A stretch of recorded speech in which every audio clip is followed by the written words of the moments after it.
আসসালামু আলাইকুম। আজকে হচ্ছে আমার মেয়ের বার্থডে। তো বার্থডেতে কি কি মেনু আছে চলো তোমাদেরকে শেয়ার করি। আর ঘরটাকে একটু আমি হালকা করে ডেকোরেশন করেছি। ডেকোরেশন বলতে এই যে শুধু বেডশিটটা চেঞ্জ করেছি, ব্যাস, আর কিছু না।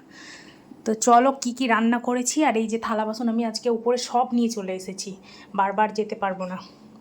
তো চলো দেখাই তোমাদেরকে জন্মদিনের মেনুটা কি কি। এই যে রেডি করে নিয়েছি আমার মেয়ের থালা, আর এটা হচ্ছে বরের জন্য। আর মেয়ে বলছে আব্বার জন্মদিন, যে আব্বাকে সাজিয়ে দিয়েছো খেতে। তো আজকে ওর আব্বাও তো আব্বু হয়েছে আজকেই, তাই না? তাই ওর আব্বাকেও দিয়ে দিয়েছি।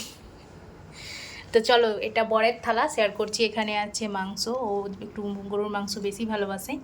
এখানে আছে মুগের ডাল, চিকেন, পায়েস, চাটনি, শাক ভাজা, বেগুন ভাজা, স্যালাড, আলু ভাজা, পটল ভাজা, ভাত।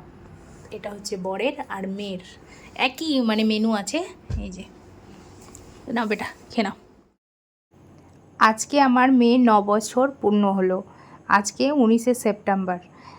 গত 9 বছরে প্রত্যেকবার আমি আমার মেয়ের পছন্দ মতো কিছু খাবার রান্না করি, আর একটা করে কেক আনে ওর আব্বু, সেটা কাটা হয়। কিন্তু এর আগের বছর এইগুলো কিচ্ছু হয়নি, কারণ আমি বাড়িতে ছিলাম না। আমার শরীরটা খারাপ ছিল, তাই আমি এই সব কিছু করতে পারিনি। কিন্তু যেখানে ছিলাম তারা করতে পারতো, বাট করেনি। যাই হোক, মা বাবা হয় মা বাবার মতো।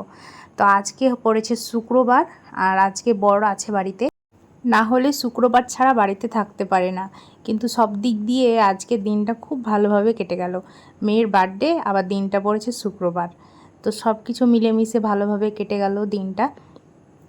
আপনারা সবাই আমার মেয়ের জন্য অনেক অনেক অনেক দোয়া করবেন, যেন মানুষের মতো মানুষ হয়, মানুষ রূপে অমানুষ যেন না হয়। সবাই দোয়া করবেন। তো ভিডিওটা কেমন লাগলো অবশ্যই কিন্তু জানাতে ভুলবেন না। চ্যানেলটা সাবস্ক্রাইব করে আমার সঙ্গে থাকেন। আসসালামু আলাইকুম।